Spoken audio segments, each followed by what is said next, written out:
It's so much hate watching and hate watching viral clips of them saying ridiculous things. I mean, it is a rabies infested hen house. and at the same time, it seemed like the most interesting part was their audience seemed to be on my side. Yes, to be. If you average out the View hosts, among the dumbest people on television. And so it's like they say the thing that people are thinking, but they say it very directly, so they expose whatever truth. But I don't think some of them are dumb. You don't think so? No, I don't think Sunny Hostin's You think it's deliberate? I think she's ideologically driven, and they have blinders on, for sure. I don't think Sunny's dumb.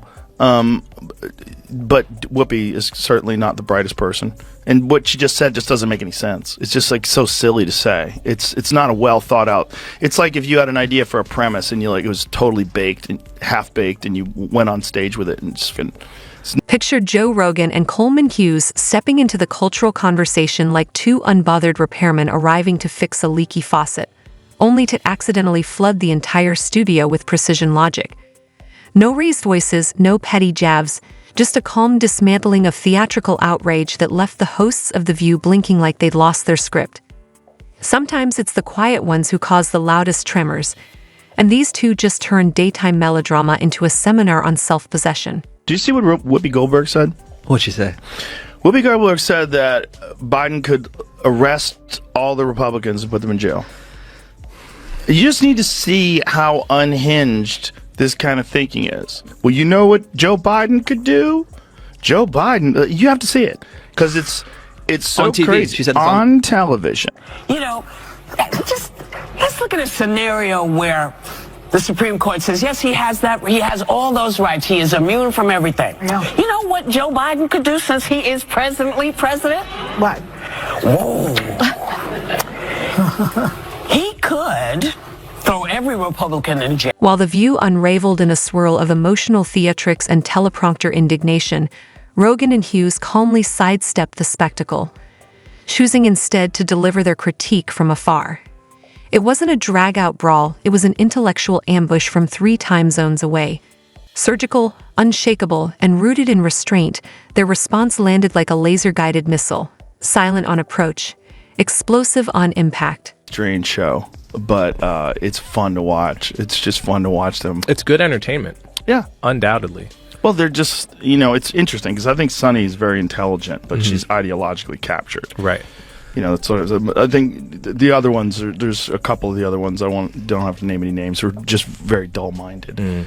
But I think Sunny's not one of them. I think she's smart but captured. Sure. I think she came into it with an agenda. Of course. The Catalyst.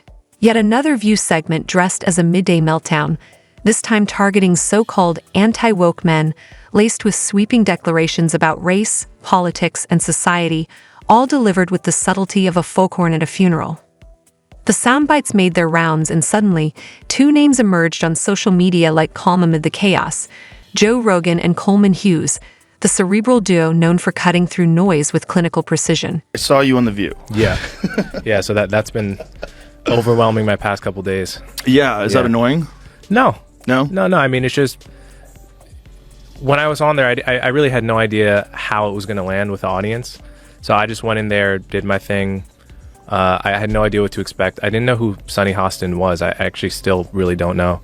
So I wasn't expecting necessarily for her to kind of try to ambush me in that way and attack my character. Rogan, likely multitasking between kettlebell swings and podcast segments, and Hughes, perhaps reviewing enlightenment texts between lectures, both took a moment to respond.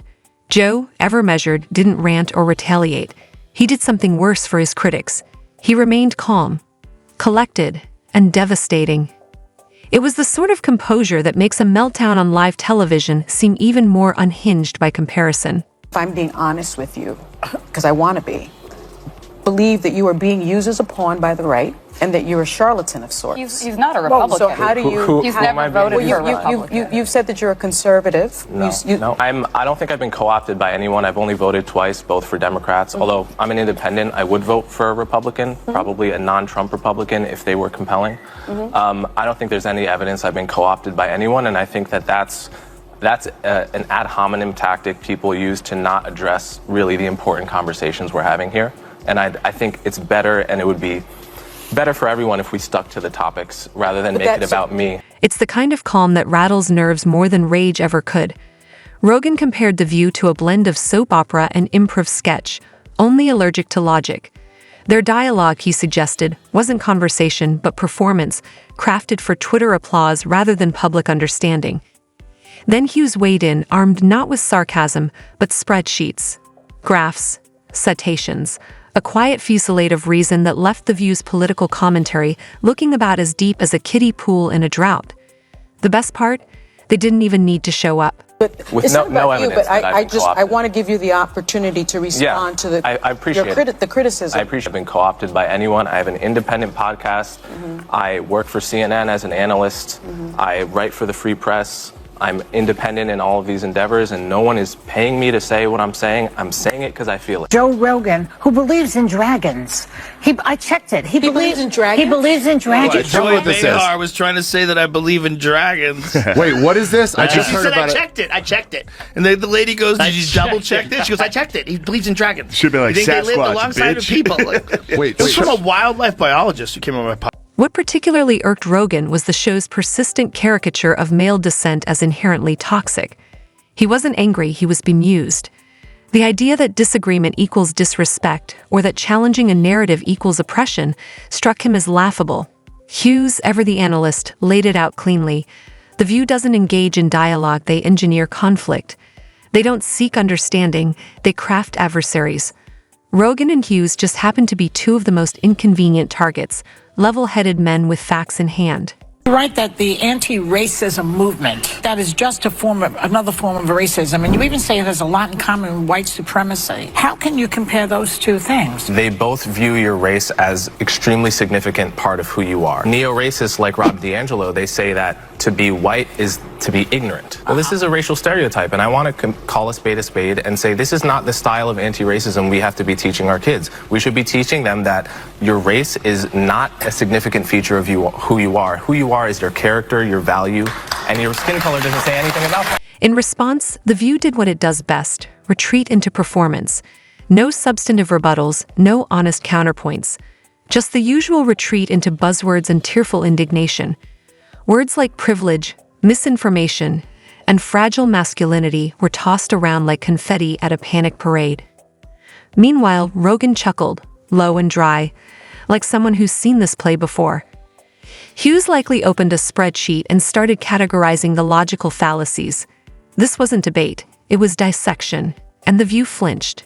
That show has this very specific ideological bubble in which they operate in, you know, and they always bring on a token conservative woman and they yell over her and silence her. And, you know, they did that with Meghan McCain, and they did that with what is that other blonde woman from Survivor? Do you remember her, Jamie? She was always yelling. I mean, it's just, it's a bizarre show.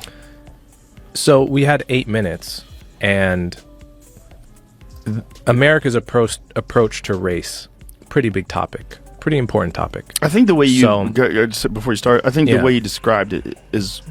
Imagine being publicly deconstructed by two men who didn't even bother to step into the ring. It was less a duel than a dispatch. The View tried to throw punches and ended up swinging at shadows. Social media had a field day. One meme had Rogan dressed like a wizard, calmly neutralizing a panel of shrieking hosts. Another showed Hughes holding a binder labeled How to Debunk Television without speaking above a whisper. What they revealed wasn't just weakness, it was theatrical fragility dressed as opinion. If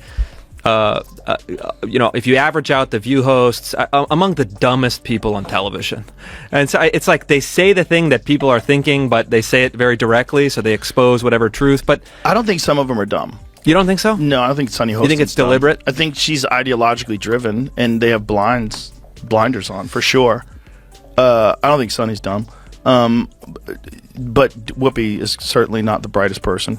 And what she just said just doesn't make any sense. It's just like so silly to say. It's not a well thought out. It's like if you had an idea for a premise and it was totally baked and half baked, and you went on stage with it and it's not. Forget nuance. Forget data. The View thrives on turning disagreements into sound bites and turning discomfort into spectacle. Rogan doesn't play that game. He's in the business of actual conversation. Hughes, laser-focused and fact-driven, isn't there for applause lines. He's there for answers. The contrast couldn't be clearer. While Rogan and Hughes spoke like seasoned thinkers, the show's panel spiraled into yet another round of table-slamming indignation. Logic met spectacle, and logic didn't break a sweat. So we had 8 minutes to deal with this topic on one of the biggest platforms in the country, and especially an audience that isn't my typical audience. If anything, the Views audience is really who needs to hear my message the most. And Sonny decided to take up a few minutes of that precious 8 minutes and attack me as someone who's been co-opted by the right and someone who's a charlatan. And did she use the term charlatan? she did. And it's funny because I actually didn't notice it in real time. I kind of went in one ear and out. Watching Rogan and Hughes calmly unpack complex issues while The View descended into emotional acrobatics was like witnessing someone try to light a fire by yelling at wet wood. One side offered clarity and control, the other chaos and confusion.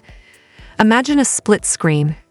Rogan sipping coffee mid-thought, Hughes breaking down data points, while The View hosts waved their cue cards like surrender flags. This wasn't a clash. It was an intellectual mercy killing. Frankly, that show, you want to talk about a show that set women back, is The View. You want to talk about that show. If the CIA is engineering, Antifa and fucking the Capitol riot, some crazy misogynist engineered The View, because there's nothing worse than The View. In terms of there are so many brilliant women out there. None of them are on The View. None of them have gone near the set of The View. I mean, they have brought in the lowest tier of the, what is it, the Y chromosome? No, double The X. Okay. Double. Rogan and Hughes treated The View's latest meltdown like a pothole on their commute to more meaningful discussions. They didn't linger. They didn't escalate. They simply responded, corrected, and moved on, leaving the panel to spiral without them. One host, whose name conveniently rhymes with hose, lobbed a vague insult about toxic podcasters, which is rich coming from a show that often functions like a podcast with Botox and applause signs. But that's the thing. The View isn't engaging in debate anymore.